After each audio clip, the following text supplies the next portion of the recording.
What's going on, everyone? Welcome into BP Insights. See, I think kind of like the question that gets tossed around is why wouldn't you want to be great as a man? Like why would you not want to live a life not going for what you want, not trying to get better? I think that's kind of like you talk about if you look at a guy that goes from being a beta to an alpha, a guy that's kind of people pleasing, just a yes man, and then he goes to an alpha male when he's not as nice, he's going for what is want. I think a lot of what happens is kind of the aha moment happens where he's just like, I'm getting older, gotta go for what I want. I'm thinking like, and then he's thinking like, you have to make something of yourself. And if you don't, then it's just like, do you really just want to think of yourself as a loser? So I think that's kind of when the switch happens. Like, yeah, I could just be people pleasing. I could be, a beta, and then people don't respect me. Or I can go for what I want, maybe piss some people off. Not everyone's going to like me, but at least I'll be going for what I want. I'll be labeled as a winner. I'll be garnered in more of a respectful way. So I think that flip happens when you got a guy that wants to just stop being the people-pleasing nice guy, and he wants to just he wants to be turned into the guy where he goes for what he wants. And a lot of the shift to becoming an alpha male happens through the gym, because through the gym you learn discipline, you learn to toughen your mind. And once you learn the discipline and your mind's toughen up from the gym, then that switch kind of flips, and you're just like, I can apply this to making money. Now I have more energy. I can make money all day. I can do this. I can do that. I don't get tired. I can just work nonstop. I can make as much money as I want. I think that's one thing I made a video on. Like, I think it's cool as a man that you can make as much money as you want and you can lift as much as you want a day. You can do that. Now, obviously, some guys can't do that. Some guys can't lift as much. There is extreme cases, like if you're paralyzed or whatever, but even that, I guess you can make an argument you still do upper body. But unless you're in an extreme scenario, it's cool as a man that each day you can be relentless in pursuing making as much money as possible and getting into as good a shape as physically possible. I think that's what's really cool as a man, is you can relentlessly pursue those two things in a given day. And that's a lot of what's going to make you fulfilled. It's going to make you satisfied. It's going to help you grow. It's going to help you get experiences. So it's really cool to chase those two things. I think that's what makes you satisfied. I think a lot of people are chasing a lot of the wrong things in life. One thing could be some people. I think people that are drug addicts, people would argue they're chasing a drug, but a lot of times they're just trying to get back to a set point because they've jacked up their dopamine, feel-good receptors so high that they're trying to get back to a set point. So some people are chasing a high. They're chasing drugs, which is not what you want to be chasing. Chasing money and making money in a good, healthy, ethical way, and then getting as strong as possible. You just learn so many lessons along the way, and you just learn to discipline yourself.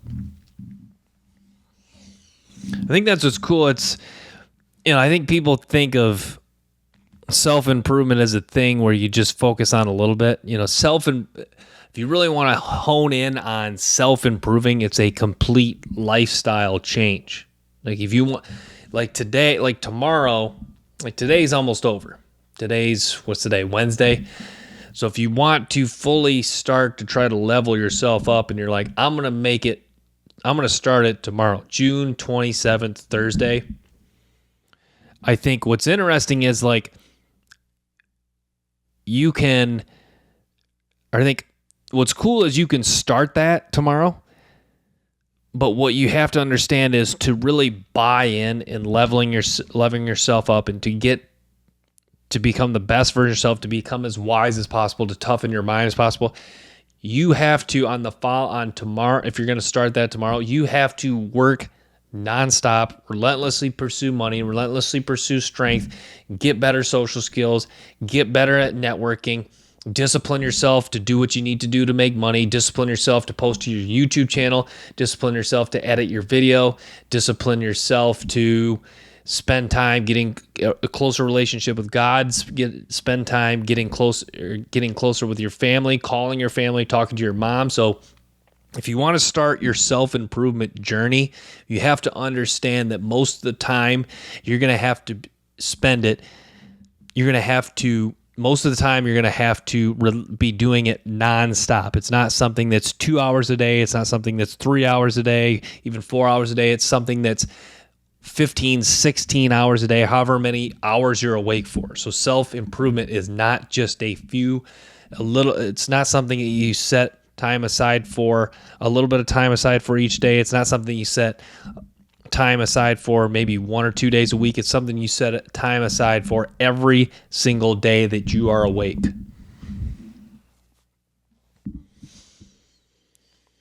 But yeah, it is. I've talked about this before. I mean, it is kind of concerning when you just see it like a dude that's really scrawny and weak. Like you kind of worry, like, why is that guy just content with being scrawny? Like, why is he content with? Because that's the thing. If you're out of shape, even if you're like not even scrawny, even if you're overweight, like you gotta like that doesn't just affect you.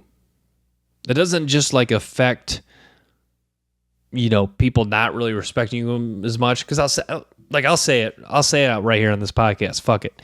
Like, I mean, if you're a really scrawny dude, if you're a really overweight dude, people just inherently don't respect you as much. I mean, it's sad, but it's kind of how the world works. So not only does it just affect you in the fact that people just don't respect you as much, it also just like if you're scrawny, like life just becomes harder. Like you're just not as strong, like to walk. You're not as strong to lift things. You're not as strong to move at your job. You're not as your mind's not as strong, because when you gain strength in your body, your mind becomes stronger. So being scrawny or being overweight doesn't just affect you with the health concerns and the toughness of the day-to-day life, or with health concerns. It affects you in, the struggles of day-to-day life. Like people talk that are very overweight, they talk about climbing stairs are a lot more difficult. Like think about that. Like if you're in shape, you probably can go up a flight of stairs, you don't think much of it. But if you're obese, like if you're overweight, you're obese, you think twice about taking that flight of stairs.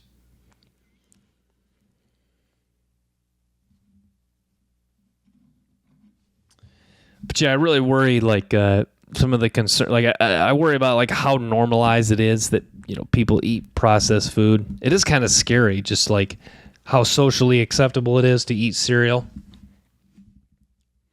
Like it's kind of crazy. Like if you were eating a diet, like think about it wasn't that long ago, like maybe 60, 70 years ago.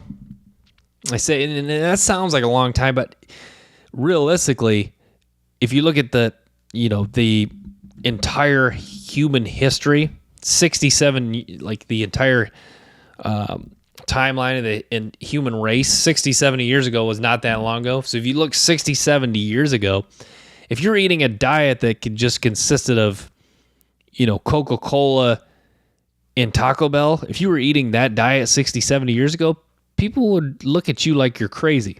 Yeah, I don't even know when who knows? Was Taco Bell even around 60, 70 years? Like how long? But the point I'm trying to make is that, McDonald's was around. If you were eating McDonald's and Coca-Cola every day, I think people, I guess it wouldn't be maybe not seen as crazy, but I think a lot of people would kind of question, what are you doing? Because I think that was even before, pop was still pretty common, years ago, but eating fast food 60, 70 years ago every single day wasn't common. Sometimes people would get, people like my parents and some people that are older talk about it was more so like a special occasion. It was a treat. So yeah, that's just crazy. And you talk about, junk food becoming so normalized, like cereal, pizza, cereal, chips, candy becoming so normalized that a lot of people that are younger don't even know what healthy eating is. Like you tell people, eat grilled chicken, rice, vegetables, steak, red meat, eat that. That's what's healthy for you. That's what's good for you. And people are like, what? They're like, they don't, like, it's crazy. Like, people don't know what healthy eating is. Like, it blows my mind.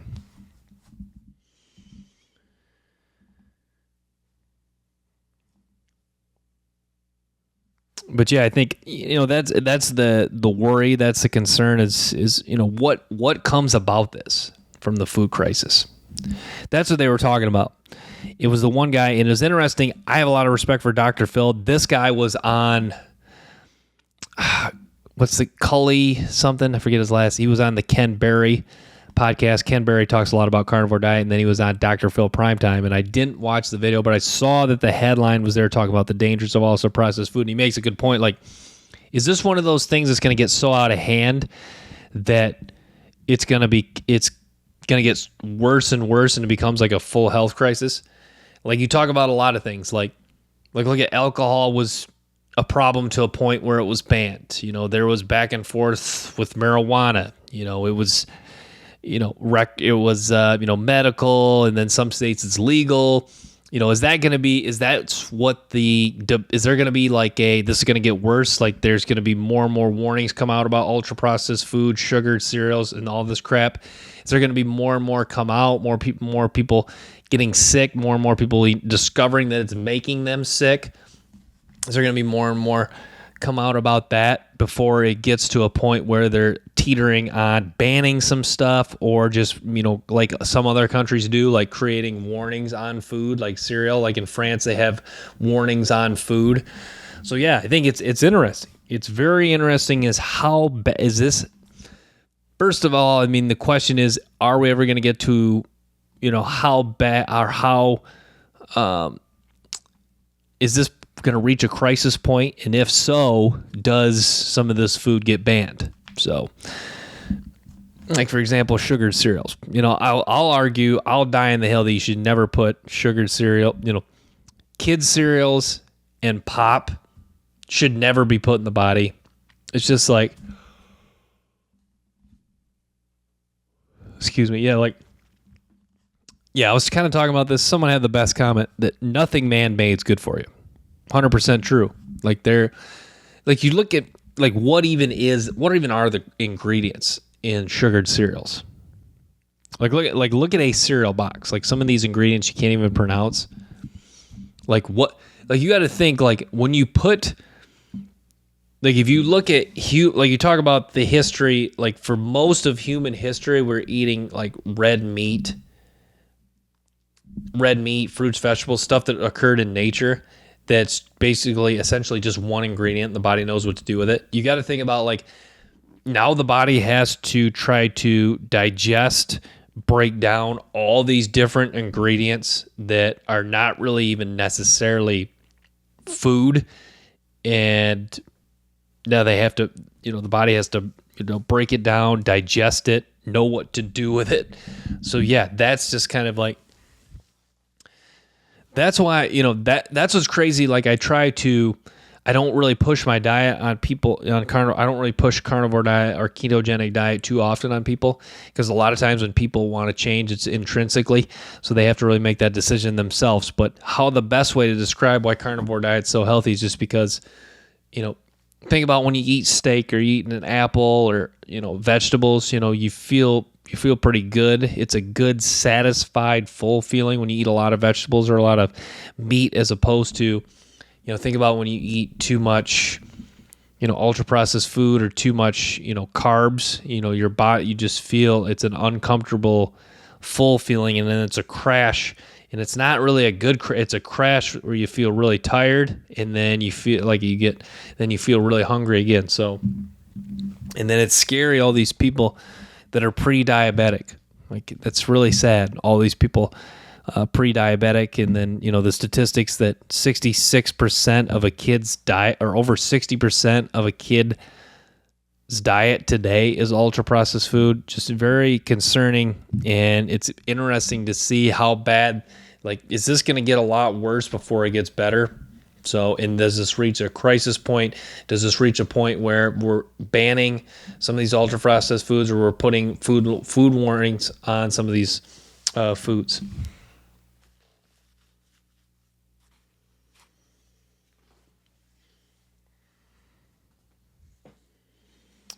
But yeah, I think now I was talking on TikTok earlier. It's interesting. I think a lot of guys, you talk about what is what is the meaning for life as a man. Like some guys have talked about this before. A lot of times you gotta play the deck of cards you're dealt, and sometimes you get a shitty deck of cards. Like I think if you're a guy that's short, not the best looking, you're born to an abusive alcoholic father. That's not an ideal deck of cards.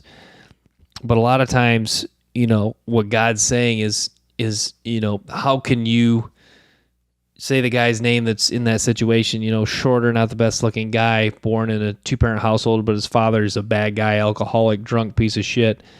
How does that guy make the most of that situation? I think that's what God's doing with every single person is he's dealing you a deck of cards, and his hope is that every guy reaches his potential, and his hope that you can use your cards, you can play your hand to become the best version of yourself. And I think some other guys have talked about this before. I think it's, perfect. Like the struggles you have in your life, a lot of times is God's trying to break you and he's trying to test you, but he's trying to break you and he's trying to test you in a good way. He's trying to test to see what you're made of mentally, how you overcome, how you grow, how you learn from certain situations. So yeah, I think when bad things happen, like if you're struggling now to make money, what do you have to do to make money? What people do you have to speak to? What things do you have to do? What struggles do you have? What lessons do you have to learn from those struggles? So I think that's what's super interesting about life is that's why I've kind of like created a foundation of talking of God, family, focusing on God, friends and family, relentlessly pursuing money, and then getting as strong as possible. I've really just made an emphasis to just hammer those 4 things home.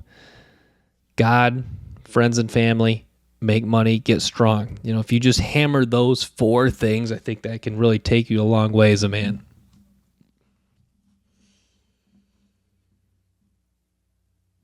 But I think it's interesting though, like you could argue that like a man born tall, good looking to rich parents, you could argue that like that's almost a bad situation as far as like a guy not be able to reach his best self. Because think about guys that that were like good looking, born to rich parents.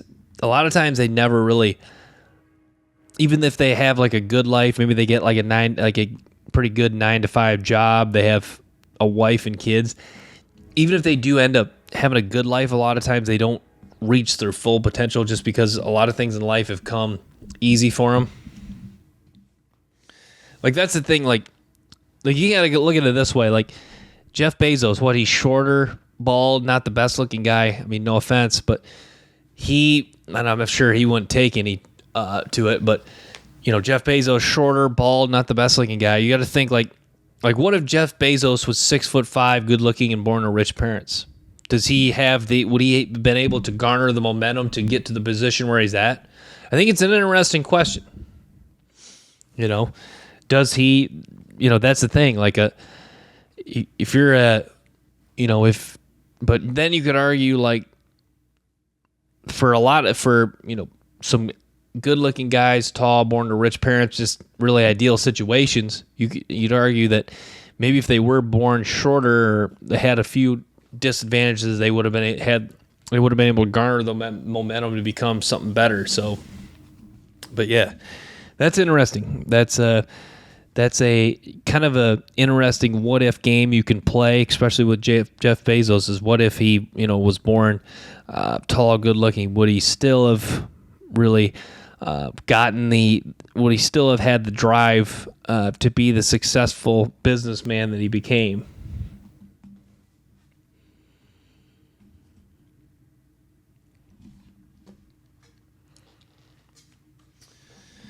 But yeah, I think A lot of guys have hammered this home. I think a lot of men just really want the respect of other men.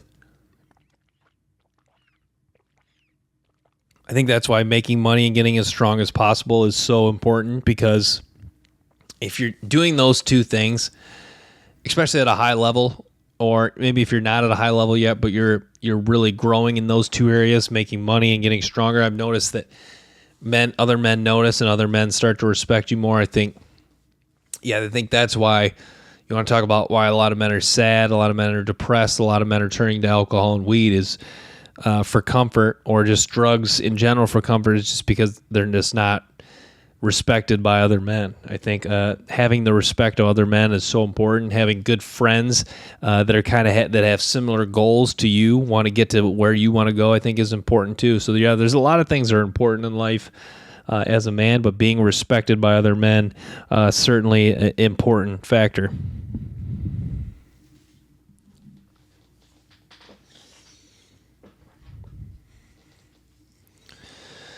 But yeah, I talk about the gym a lot too.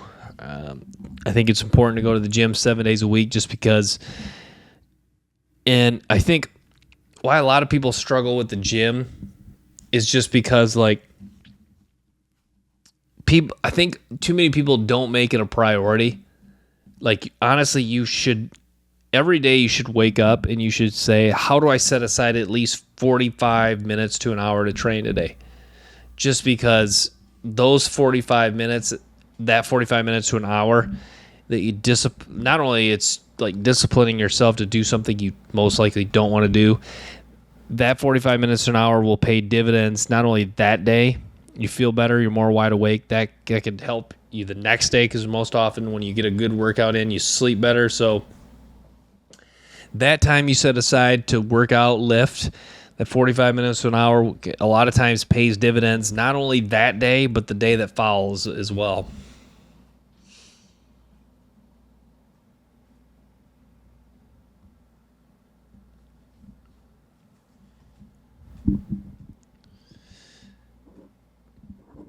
But yeah, I think, and a lot of guys, you talk about relentlessly pursuing money. I think too many guys are not. I think a lot of guys kind of get this twisted. They think it's, let me just work multiple jobs that I hate. I think the best way to relentlessly pursue money is if you have a job, that's fine, but you want to have some side hustles that you really have rolling. And then once those side hustles really get rolling, maybe you do leave your job, I don't know. But once you want to get a very successful one or two side hustles is really ideal for most men. And then you can turn that into a full-time business if it gets rolling. So yeah, having a side hustle is so important. And yeah, so if you have a job but you still want to just make as much money as possible, then yeah, certainly get some side hustles rolling.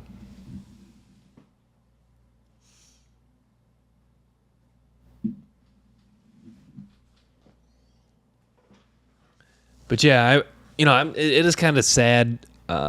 You wish, it's sad that a lot of guys are just non-competitive.